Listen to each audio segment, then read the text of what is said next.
Hello there, and welcome to the sleepy, scientist-ear, serene corner of the universe, where curiosity meets calm and science gently lulls you to sleep. Before we embark on tonight's cosmic journey, I'd love to know, where in the world are you watching from, and what time is it right now? Share your location in the comments. I'm always fascinated by how many of us are drifting off together from all parts of the globe. If you enjoyed tonight's exploration, feel free to leave a quiet like and consider subscribing so you don't miss our next peaceful session under the stars. It also helps other curious minds find their way here. Tonight's story is a remarkable one: how galaxies, vast, star-filled cities, emerge from darkness and dust. Hopefully, it's not too fascinating to keep you awake. But if it is, at least, you'll learn a little about the early universe before your morning coffee. So settle in, let your shoulders relax, breathe deeply and slowly. We're about to travel through 13.8 billion years of cosmic history. No rush, the stars will wait. Let's begin. Around 13.8 billion years ago, the universe was incredibly small. Not just small like a cozy apartment, but unimaginably compact, hotter than the heart of a star, and denser than a physicist's planner during Nobel season. Then, the moment that stretches the limits of understanding, everything began. Not with a traditional explosion. Despite the name, the Big Bang was more of a smooth, rapid expansion. Space itself stretched outward in all directions, faster than light. Imagine a balloon being inflated by a leaf blower set to cosmic. There wasn't matter exploding into space. Space itself was the matter, forming as it expanded. In those first fleeting microseconds, the universe was a dense soup of particles. Quarks mingled with gluons. Photons darted around like restless toddlers. And gravity, the ever-patient force, quietly started taking notes. It was chaotic, intensely hot, and far from hospitable, not yet a place for stargazing or toasting marshmallows. Yet this early chaos brimmed with the potential. Hydrogen and helium, the simplest, lightest elements, formed like cosmic building blocks. These modest atoms would eventually give rise to everything: stars, planets, people, pet lizards, and yes, galaxies. Roughly 380,000 years after the Big Bang, a blink of an eye, in cosmic terms, something extraordinary happened. The universe cooled enough for atoms to hold onto electrons, forming the first neutral atoms. Light, which had been bouncing endlessly in every direction like a firefly trapped in a jar, was finally free to move. This moment, known as recombination, gave birth to the cosmic microwave background, a faint afterglow of the Big Bang that still surrounds us today. If your eyes could detect microwaves, the sky would glow with this ancient light. But even then, there were no stars, no galaxies. It's just a vast, expanding cloud of gas, an untapped possibility. If you could float through that early universe, you'd see almost nothing, just subtle ripples in the density of matter. These slight irregularities, traces of quantum fluctuations from the first moments of time, had been stretched across the cosmos by a process called inflation. Some regions were ever so slightly denser than others, hardly noticeable. But gravity noticed. And gravity, as always, remembered. Over time, those tiny overdensities pulled in more material. Gradually, gently, they grew like dew, collecting on a spider's web. These were the first seeds of galaxies, visible to any eyes that might have existed, but already shaping the cosmic stage. It's strange to think of the universe as quiet, but in a way, it was. No stars, no galaxies, just the soft murmur of matter beginning to gather. This was a calm before the storm along, a silent inhale before the universe would exhale starlight. And even now, with all our data and telescopes, we're still piecing together how it all came to be. How did tiny fluctuations become majestic spirals of stars? Why did some regions flourish while others remained empty and dark? Clues to these questions are scattered across the cosmos in glowing nebulae and ancient star clusters. We just have to keep listening as the universe continues to evolve. Dark matter, the invisible framework of reality, began to shape everything. It guided hydrogen into long strands, spewed through gravity, and the cosmos responded. Soon, the first stars would ignite. Darkness would begin to lift. But at this stage, the universe had only just started to transform. No stars, no galaxies, just the ingredients and the blueprint. For a few 100 million years, the cosmos remained in what we call the cosmic dark ages. Despite the name, there were no castles or dragons here unless you count dragons made of plasma and hydrogen. This was true darkness, a universe full of matter, but still without light. After the Big Bang's bright debut and the soft glow of the cosmic microwave background, everything settled into a hush. Neutral hydrogen gas filled space like an invisible fog. No stars pierced it, no galaxies twinkled. The universe hadn't run out of energy, just hadn't yet learned how to shine. Imagine floating through this time, an endless sea of cool hydrogen and helium. Occasionally, a lonely electron drifting by like a jellyfish. Gravity pulled on the gas ever so gently, gathering it here and there. But everything moved slowly, glacially. Not that time meant much back then. There were no days, no sunrises, no clocks, just the slow gathering of mass in a cosmos still waking up. Yet in that quiet, something incredible was underway. During inflations, the rapid expansion, right after the Big Bang, those tiny quantum ripples had stretched across space. They didn't look like much, but gravity noticed them. For the universe was slightly denser. Matter began to collect over hundreds of millions of years. These ripples became filaments and knots. The cosmic web pictured the universe as a three-dimensional sponge or a vast spider web woven from strands of dark matter and gas. In those filaments, galaxies would eventually form, pulled into place by the persistent tug of gravity. In between were the void's giant, silent stretches where almost no stars would ever form. At the center of this invisible structure was a quiet architect.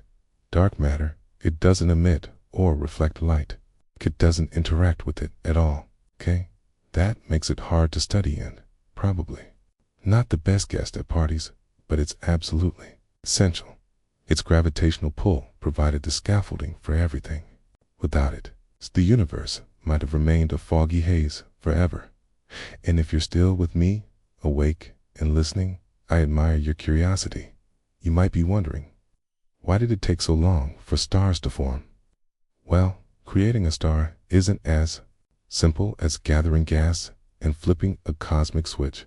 Hydrogen had to collect into dense enough clouds for gravity to compress it. Only then, when the temperature climbed into the millions, good fusion began, setting a star alight. But the early universe didn't rush. Gravity worked slowly, drawing matter together, shaping it into thicker clouds, denser knots, and in one of those knots, somewhere in the vast quiet, something sparked. A single light flickered in a sea of dark dot, and when it did, everything changed. But even during this long stretch of silence, the universe wasn't inactive. It was gathering itself like an orchestra softly tuning before the opening note. The essential elements were present, but the cosmic performance had yet to begin. No stars, no galaxies, just a growing tension, a quiet expectation that something incredible was on the verge of happening. And perhaps that's the most reassuring thought about this time. Even in darkness, the universe was never truly still. Beneath the calm, it was preparing, organizing, evolving, and getting ready. Light was on the horizon. Then it happened. Deep within a collapsing cloud of hydrogen and helium, gravity strengthened its pull. At the core of that dense, unseen swirl, pressure rose and temperatures soared to millions of degrees. atoms were pushed so close together that their nature began to transform. And in that moment, quietly, without fanfare, a star was born. The first light since the Big Bang. These weren't ordinary stars, known as population 3 stars. They were unlike anything in today's universe, enormous, unstable, and extremely hot. They formed under pristine conditions. No carbon, no oxygen, no iron, just hydrogen, helium, and a bit of lithium. All created in the Big Bang. Because of this purity, they burned brighter and faster than the stars we know. Some were hundreds of times more massive than our sun. Their lives were short and intense, ending in black holes or brilliant supernova. If you happened to be nearby, though, you wouldn't last long. You'd witness these first stars lighting up their surroundings like distant fires in a vast cosmic forest.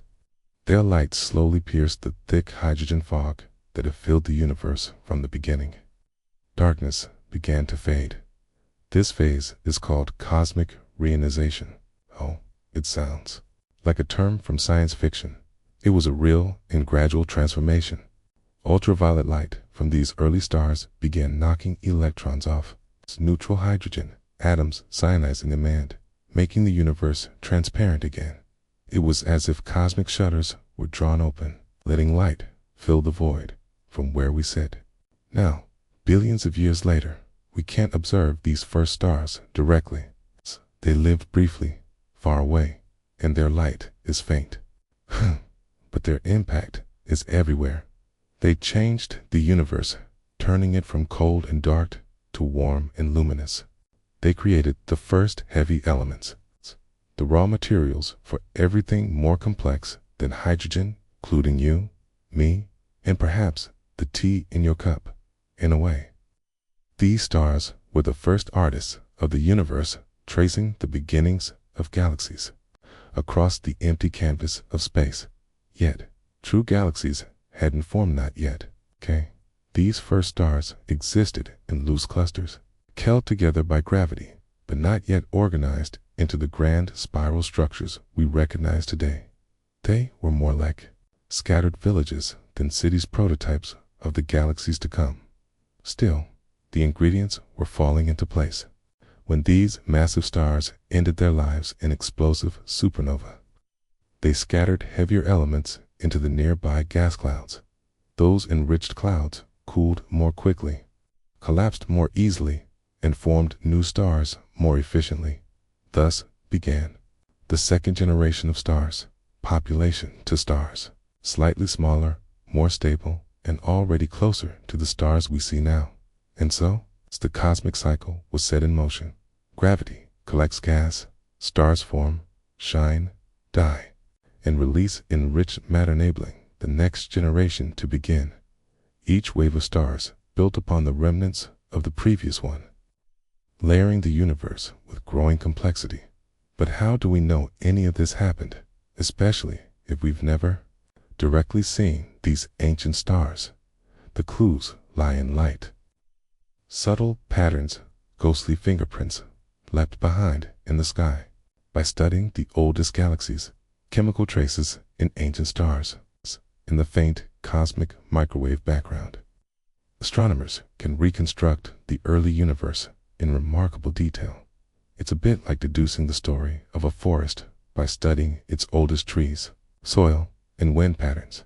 The evidence is faint, but it's there now. With telescopes like James Webb, we are beginning to see glimpses of the earliest galaxies glowing, irregular clumps of stars from just a few 100 million years after the Big Bang. We're looking into the nursery of light itself. It's humbling. These stars lived and died before our solar system existed. Their light traveled across space for billions of years past merging galaxies, drifting black holes, and the growing Milky Way until it arrived on the mirror of a telescope pointed at the sky. And now it rests in your thoughts, in the quiet of the evening as you drift into sleep. The once dark universe had lit its first lanterns. The long night was ending, and the age of galaxies was just beginning. The universe was glowing not brightly, but like dawn breaking on a cold morning. Stars had arrived, their lights slowly lifting the haze and warming the silence. But they were scattered, isolated, tiny beacons flickering in the dark, with no roads, no structures, just pockets of starlight suspended in space. Still, gravity had other intentions. These stars weren't randomly placed.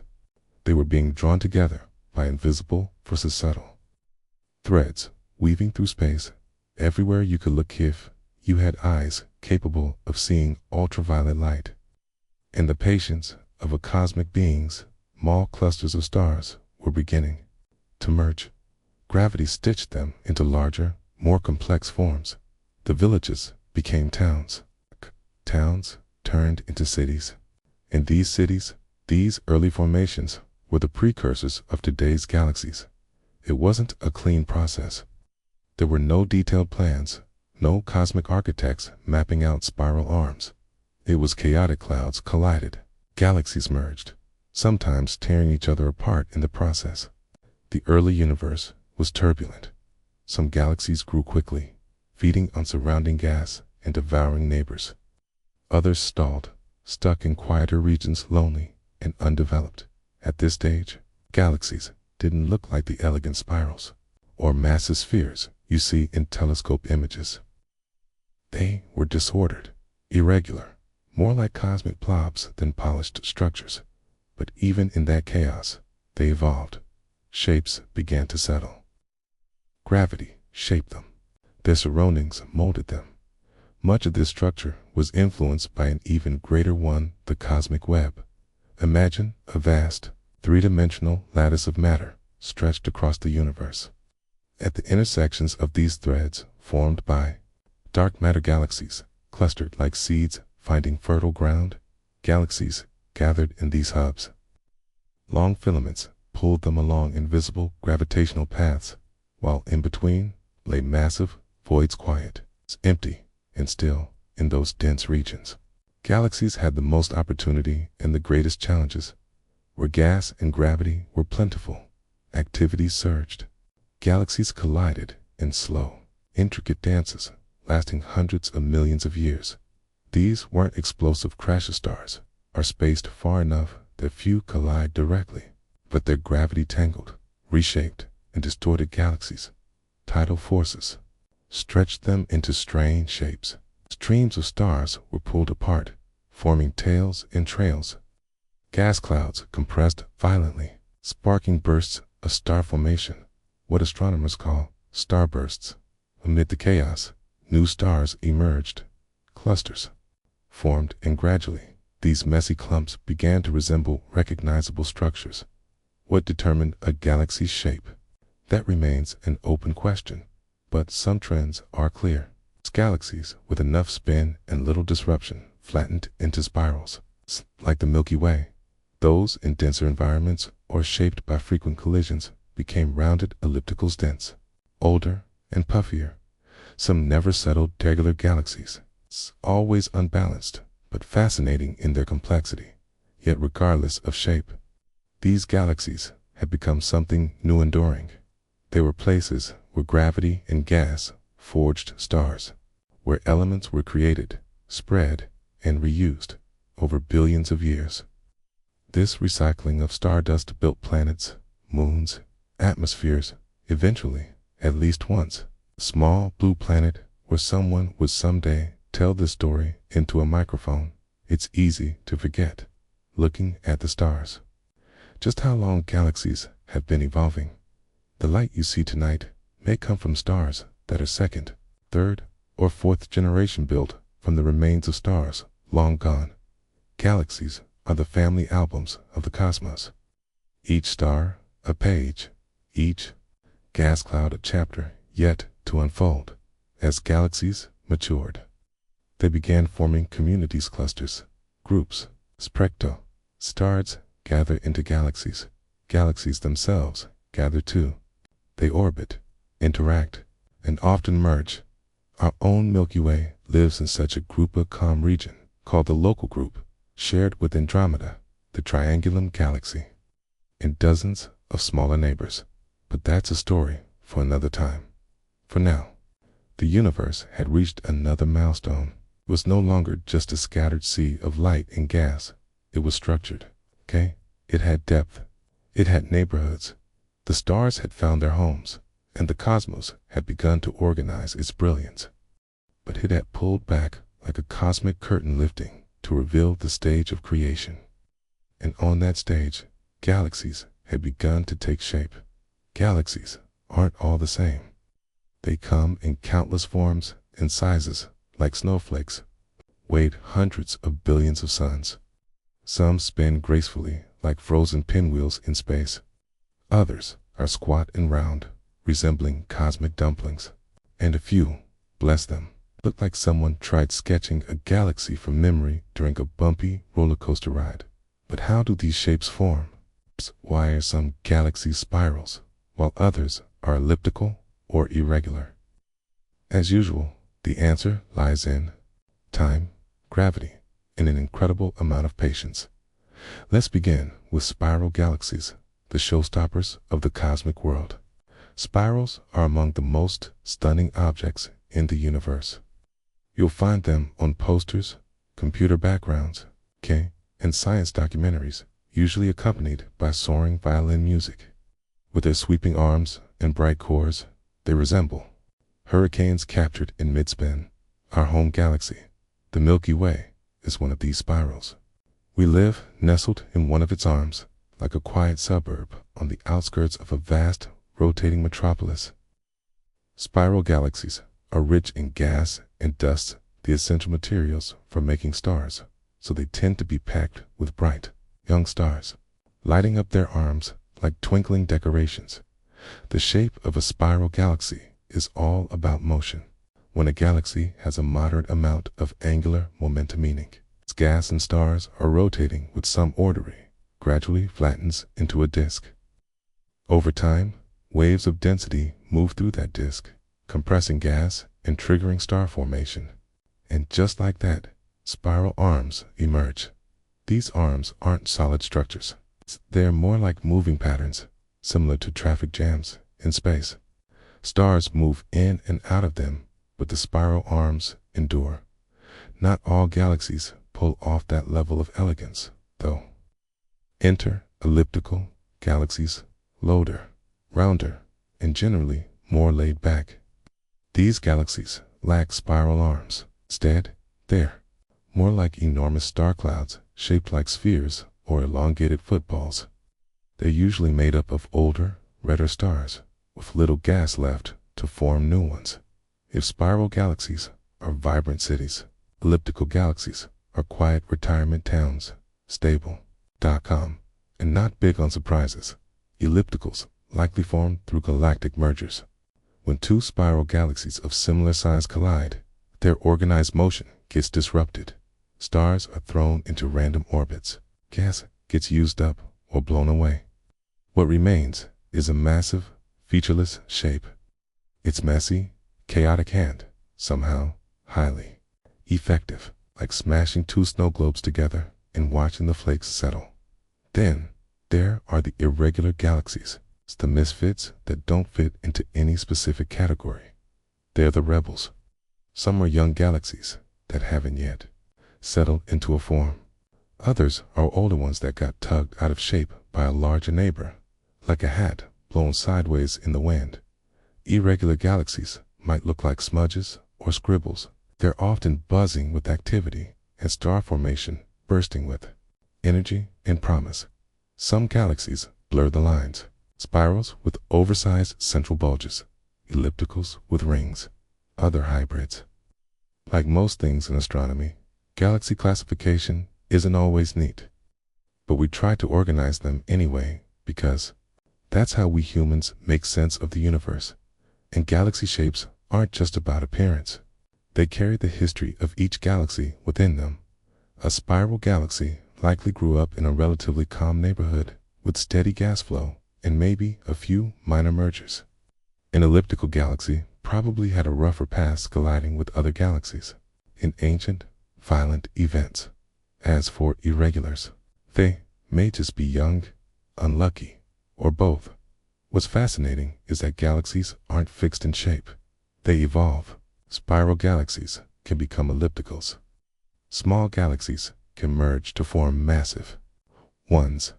Gravitational interactions tug on their arms, twist their centers, scatter their stars. Nothing in the universe stands still, certainly not galaxies. Thanks to the Hubble Space Telescope, we've gotten our best view yet of this galactic diversity. We've observed galaxies at every stage, from tiny protogalaxies in the early universe to majestic spirals and enormous ellipticals nearby. We've seen galaxies collide, stretch apart, and reform. Every galaxy tells a story. And sometimes that story is written in its shape. So, next time you see an image of a galaxy, whether it's a perfect spiral, a glowing ellipse, or a tangled cluster, remember, you're looking at billions of years of cosmic evolution, a record of light and gravity, of stars being born, aging, and fading away, of gas clouds drifting through space and transforming into something greater. Galaxies don't just shine, they remember. Let's come back home for a moment. We've journeyed across the universe, following the birth of stars and the graceful shaping of galaxies. But now, it's time to return to our corner of the cosmos. A place we know not because we've seen it from the outside. We haven't, but because it's where every sunrise, every sigh, and every human moment has happened. We live inside a galaxy called the Milky Way. It's quite the host from our vantage point within it. We can't see the Milky Way in full. It's like trying to read the label from inside the bottle. What we can see is a glowing band of light stretched across the sky, especially clear in dark, remote areas away from city lights. That hazy streak, part dust and part starlight, is our view through the galactic plane-looking edge on through billions of stars. The Milky Way is a spiral galaxy, and a large one. It spans about 100,000 light years and contains somewhere between 100 and 400 billion stars. Why such a wide range? Because counting stars from the inside through dust clouds is incredibly difficult, even with powerful telescopes and a lot of patience. Best estimates place us about 1/3 of the way out from the center, in the Orion arm-like cosmic suburbanites. Not too close to the bustling center, not too far from the action.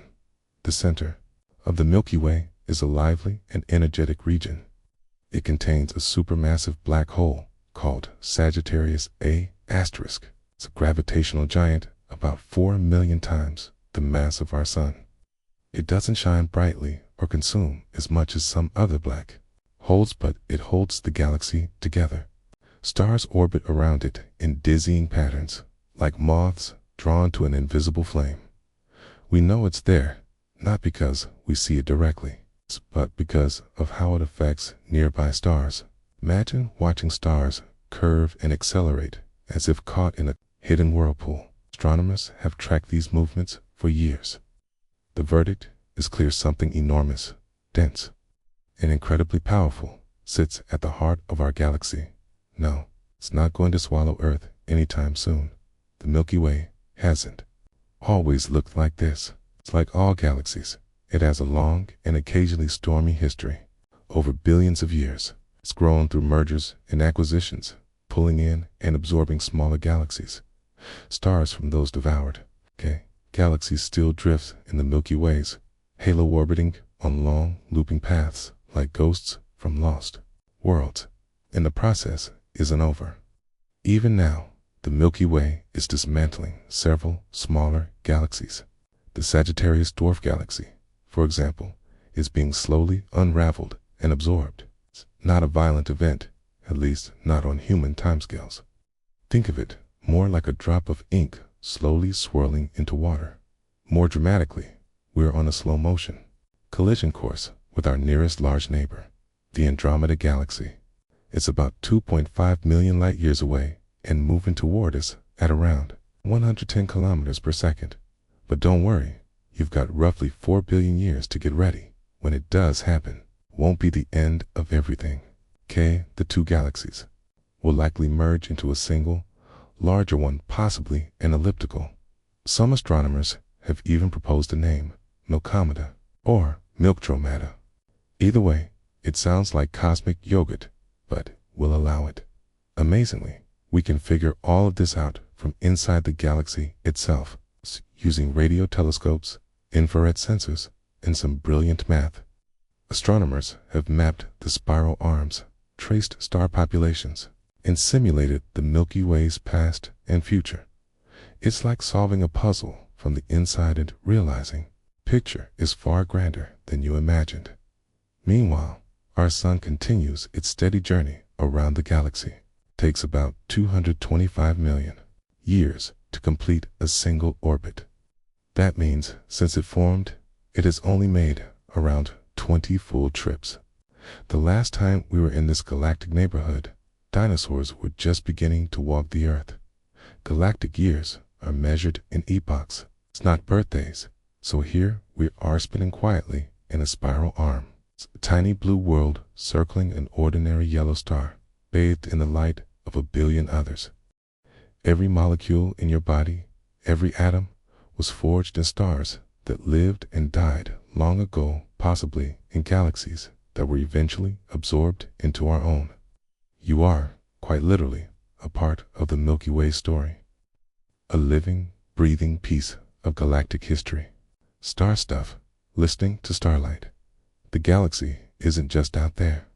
You carry it within you. If galaxies are the great cities of the cosmos, then who or what built them? What invisible forces laid their foundations, held their stars together, and kept them from flying apart like dandelion seeds in a breeze?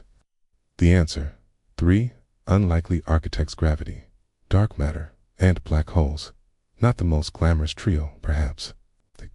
They don't glow, they don't sink, and they don't get much fanfare.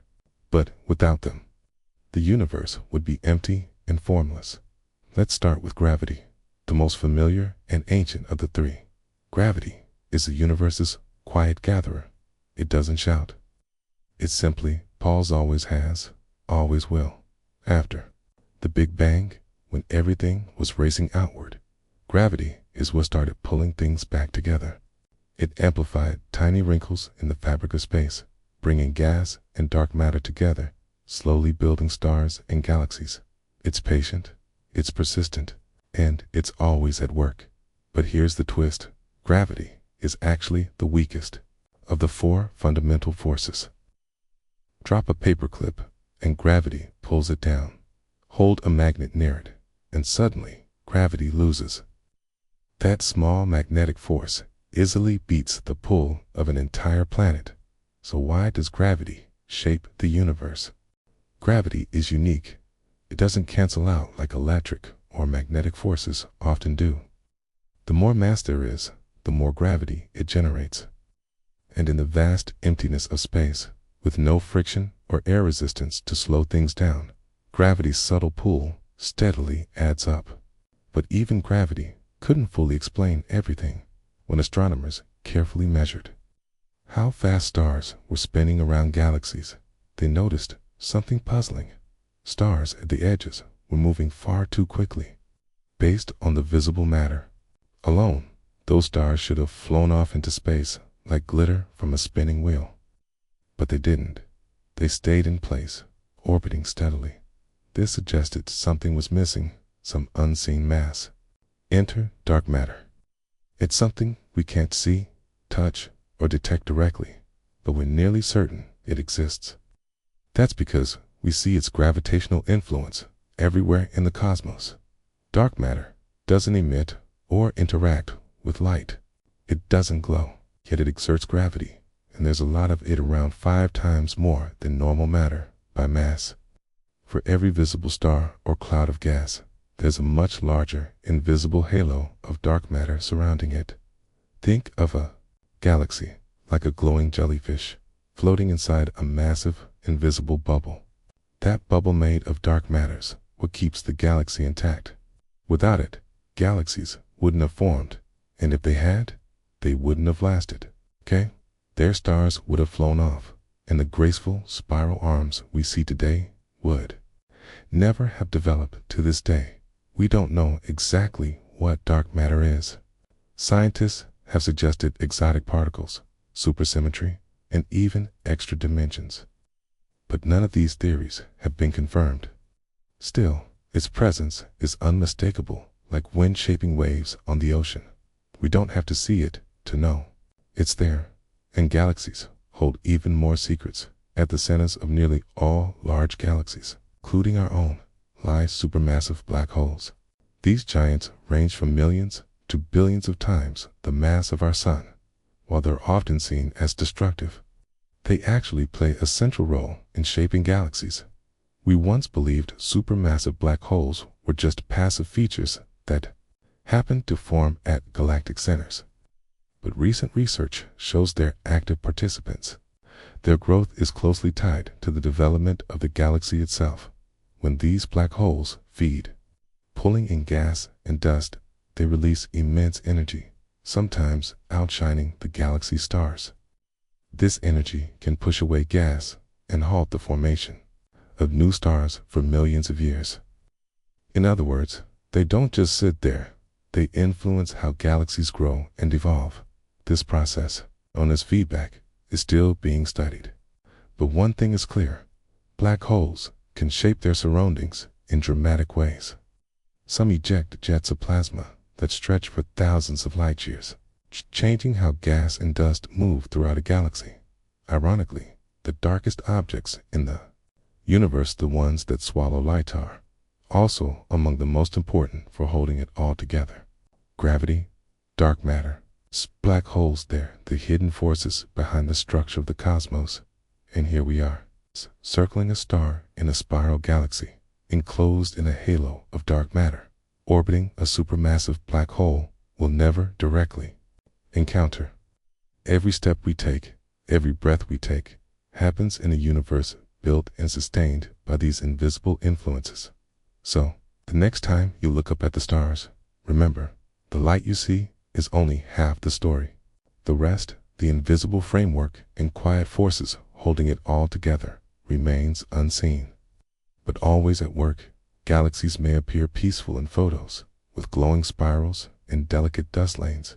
But space is far from still. Galaxies move, orbit, and sometimes collide, pulled by gravity like dancers in an endless cosmic waltz. And occasionally, dancers get too close. Their paths intersect, and they begin to merge. Quote, "It's not an explosive crash, it's a slow, splodic ballet that plays out over hundreds of millions, even billions of years." Yes, galaxies collide. But don't imagine stars smashing together like billiard balls. Galaxies are mostly empty space. The stars are so far apart that even in a direct collision, they almost never touch. It's more like two fog banks passing through each other, except the fog is made of stars, gas, dust, and dark matter. While stars avoid direct impact, the galaxies don't escape unaltered. Gravity stretches and distorts them, creating long streams of stars called tidal tails. These glowing ribbons, thrown outward, can span hundreds of thousands of light years. Gas clouds, however, do collide. When they meet, they compress, heat up, and often trigger bursts of star formation. These starburst galaxies can produce stars at rates far higher than normal. A cosmic baby boom, sparked by chaos. Some of the most beautiful galaxies we've observed are mid-collision. Take the antennae galaxies, two spirals merging with curling arms in brilliant star-forming regions. They show what happens when galaxies don't keep their distance. Eventually, these mergers settle into one galaxy. But the result usually isn't a spiral. Those structures are fragile. After a major collision, galaxies often become large ellipticals. The star's orbits get scrambled, and gas is either used up or expelled. It can get harder to form new spiral arms. This is how many of the universe's largest galaxies formed, not through calm growth, but through long, slow, cosmic collisions, like continents pushed together by tectonic plates. And it's not just history. The Milky Way is part of this ongoing process. Right now, our galaxy is merging with several smaller ones. Okay, the Sagittarius dwarf galaxy is being pulled apart and absorbed, its stars tracing faint arcs through the Milky Way's halo. Other dwarf galaxies are following similar paths, gradually becoming part of the Milky Way. But the big one is still ahead. Andromeda, the Andromeda Galaxy, our closest large neighbor, is on a collision course with us. It's about 2.5 million light years away, approaching at 110 kilometers per second. That might sound fast, but in cosmic terms, it's a graceful approach. The impact won't occur for another 4 billion years. When it does, the result will be spectacular. But what about Earth? Surprisingly, not much will change for us directly. Stars are still spaced so far apart that our solar system will likely glide through unscathed. What will change is the night sky over millions of years. Andromeda will grow larger and brighter. The galaxies will twist around each other, merge, and form something new, probably a massive elliptical galaxy. Astronomers have even given this future merger K-name, Milkomada. Yes, really. Meanwhile, galaxy collisions continue all around. U.S. In crowded clusters, galaxies constantly interact, their shapes distorted, their gas stirred. It's all part of the life cycle of galaxies. These encounters aren't just destructive, they're creative. Mergers can kickstart star formation, feed central black holes, and rearrange a galaxy's structure. It's like pruning a tree or blending colors. The result is messy, but often more vibrant than before. In the cosmos, collisions aren't rare events. They're the norm. We often picture the universe as quiet and unchanging stars, frozen in the night sky. A tease. But it's dynamic. Galaxies drift, merge, and evolve. They mix not just their stars, but their histories. Even now, somewhere out there, two galaxies have just started their long journey toward each other. One day, they'll unite not in a violent explosion, but in a graceful cosmic embrace. And from that union, a new galaxy will form just as they always have. To look into space is to look into the past. It's one of the most surprising facts of astronomy. When you look at a star, you're not seeing it as it is. You're seeing it as it was. That's because light, despite its incredible speed, takes time to reach us. Take the sun, for example. The sunlight warming your face left the sun's surface about 8 minutes ago. You're seeing the sun's past, not its present. Go beyond our solar system, and the time lag increases. Light from Alpha Centauri, our closest stellar neighbor, is over 4 years old. The light from Andromeda, that's over 2.5 million years old. It left its galaxy before modern humans existed. That faint shimmer in the sky, it's a message from a time long gone, distant echo of an ancient past. And we can look even further. With powerful tools, we can peer back billions of years, almost to the beginning of time. The deeper we look, the further back we go. It's like uncovering layers of history, photon by photon. That's what telescopes like Hubble do. Launched in 1990, orbiting above Earth's atmosphere, Hubble has transformed our view of the universe. One of its most famous achievements, the Hubble Deep Field. Astronomers aimed it at a seemingly empty part of the sky, no stars, no galaxies, just darkness, to let it observe for days. And what returned? A sea of galaxies. Thousands of them, each with billions of stars, crammed into a tiny patch of sky no bigger than a grain of sand held at arm's length. Some were over 13 billion years old. We were looking back in time nearly to the moment when galaxies first began to take shape. The light had traveled for almost the entire age of the universe to reach us. It crossed unimaginable distances, past countless cosmic sights, and eventually landed on Hubble's mirror, leaving behind a faint but lasting trace. Now, we have an even more powerful instrument, the James Webb Space Telescope. Launched in 2021, Webb allows us to see even deeper into the past, not just because it's larger, though it is, with a mirror over 6 meters wide, but because it observes in infrared. That matters because as the universe expands, light from faraway galaxies gets stretched similar to pulling taffy shifting to longer wavelengths. This is called redshift, and it means the earliest galaxies now emit mainly infrared light. Hubble could catch parts of this, but Webb was specifically built to see it in full. Already, Webb is showing us galaxies that formed just a few 100 million years after the Big Bang. Some appear small, irregular, and chaotic as expected. Others are unexpectedly developed, resembling fully formed cities rising before the first villages. These findings are changing our understanding of how quickly galaxies emerged. It may even lead us to revise parts of cosmic history. Here's the most poetic part. The farther a galaxy is, the younger it is in reality, but the older it looks to us, because we're seeing it as it was billions of years ago. So yes, we're always looking into the past. But that's how we learn. We can't rewind time, but we don't need to. The universe has already sent us its memories, one photon at a time. And we're catching them quietly, patiently, with glass, gold, and great care.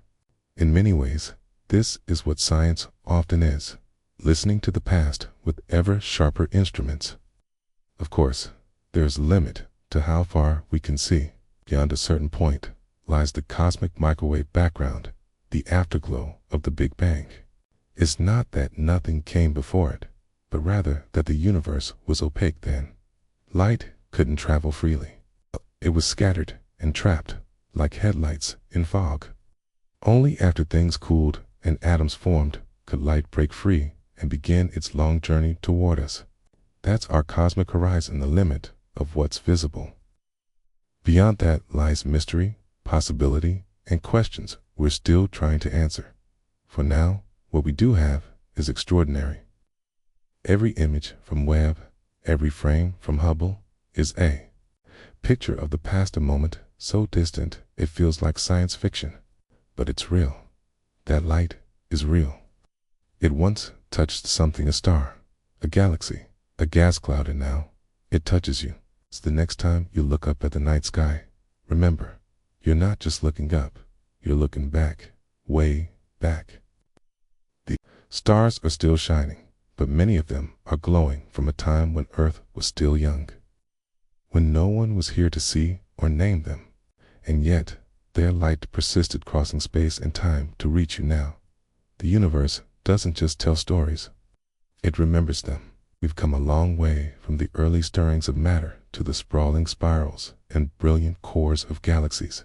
We've watched the cosmos light up, take shape, and evolve. And now, in this moment, we see that it's far from finished. Galaxies are still forming, merging, and reaching for one another across vast distances. Because galaxies, like people, don't tend to live in isolation. They gather into groups, clusters, even superclusters, massive formations that defy simple imagination. Our own Milky Way belongs to such a group, the local group. It's a relatively quiet part of the universe. It's home to more than 50 galaxies, most of them small and faint. These dwarf galaxies orbit the larger ones like celestial satellites. The two biggest members of the local group are, of course, us and our neighbor, the Andromeda Galaxy. We're the twin giants of this corner of space, slowly spiraling toward each other. We've talked before about our eventual collision, but for now, the two galaxies keep a respectful distance, close enough to notice, far enough to avoid contact. Around us orbit smaller companions, some, like the large and small Magellanic. Clouds are visible from the southern hemisphere and are already being pulled into our spiral structure. Others, like the Draco or Ursa Minor, dwarfs, are harder to spot, faint star clusters barely held together as they pass through the Milky Way's dark matter halo. Groups like ours are common, but they're only the beginning. Zoom out, and you find galaxy clusters, hundreds or thousands of galaxies bound by gravity. Take the Virgo cluster, just beyond our local group. It's packed with spirals, ellipticals, and everything in between. Here, galaxies aren't spaced politely. They're packed close, interacting, and often colliding. These regions are full of gravitational tension, playing out across millions of light years. Clusters like these form part of even larger structures. Superstars spans more than Laniakea supercluster, spans more than 500 million light years and contains around 100,000 galaxies. Yes, 100,000 each, with billions of stars moving together, shaped by gravity into a pattern we're only beginning to map. And that's just a thread in the cosmic web, the vast scaffolding of the universe. Galaxies aren't scattered at random. They align into filaments, sheets, and nodes, like a great foam stretched across dark space. These formations were seeded shortly after the Big Bang, shaped over billions of years by dark matter and the steady pull of gravity. Between the filaments are voids, huge, nearly empty spaces where few galaxies exist. Some span tens of millions of light years, silent and dark, with only an occasional lonely galaxy adrift like a ship in open sea. It's in this balance between dense clusters and deep voids that the true shape of the cosmos emerges. But not everything is still growing. Not everything continues to create. There are signs the universe's most active days may be behind it, not in terms of movement, but in creativity. Many large, mature galaxies, especially ellipticals, have stopped forming new stars. They've used up or lost the gas needed for star birth. We call them red and dead, not because they're lifeless, but because their aging stars glow in a warm red hue, and no young stars are taking their place. Even the Milky Way is forming fewer stars than it once did. It's not done, far from it, but the period of rapid star birth is past. We've entered a quieter, more reflective era of galactic evolution. Meanwhile, the universe itself continues to expand faster and faster due to something we still don't fully grasp: dark energy. This mysterious force is pushing galaxies apart at increasing speeds. Over the next few trillion years, galaxies not bound to us by gravity may disappear from view altogether, their light stretched so much it never reaches us. The cosmos will grow colder, quieter, more isolated, but that's a long way off. For now, galaxies still evolve, interact, and astonish us. With telescopes like Hubble, Webb, and future instruments, we're seeing farther into space and deeper into the past than ever before. We're capturing the echoes of galaxy formation, the ripples of cosmic collisions, and the faint glow of newborn stars in galaxies so distant their light predates Earth's oceans. The night sky holds these echoes. Every shining point is a story, some just beginning, others long over. But all are part of this vast, beautiful architecture. The visible universe is still unfolding even now. Galaxies are no longer just questions. They're companions, teachers, reminders that even in a cosmos too large to grasp, we belong to it, and it to us. Now, after billions of years and billions of light years, our journey has reached its end. We've traveled from the birth of the universe to the birth of galaxies, from darkness to first light. We've watched stars ignite, form cosmic cities, and swirl into spirals shaped by invisible forces, seen galaxies collide, merge, fade, and age giant beings in a living, ever-changing cosmos. We've crossed the Milky Way, our galactic homeland, felt the influence of black holes and dark matter, the quiet architects of all we see, and we've looked back in time, truly looked, catching ancient light that crossed the universe to meet us here now. It's humbling, isn't it, to know the stars above are more than lights, their memories? That galaxies aren't just images, they're stories still unfolding. That everything around your body, your breath, your thoughts was forged in the heart of a long-dead star. You are made of galaxy stuff. You're part of the story, okay? And maybe That's why we find the night sky so comforting, why something inside us grows still when we look up. Because some ancient part of us remembers what it's like to drift through starlight. So now, as your eyes grow heavy and your thoughts begin to soften, I'll ask again, just as I did when we started. Where in the world are you listening from tonight? And what time is it there? Drop a note in the comments if you'd like. I love seeing where these little journeys take root across the globe. It reminds me how we're all connected by curiosity, by wonder, and by stardust. And if you've enjoyed floating through the cosmos with me tonight, consider liking or subscribing for more sleepy science. There's still a whole universe waiting for us, and I'd love to explore it with you. But for now, let's rest. Let the stars keep watch, and let the galaxies keep spinning, just as they always have. Good night, fellow traveler. You found your place among the stars.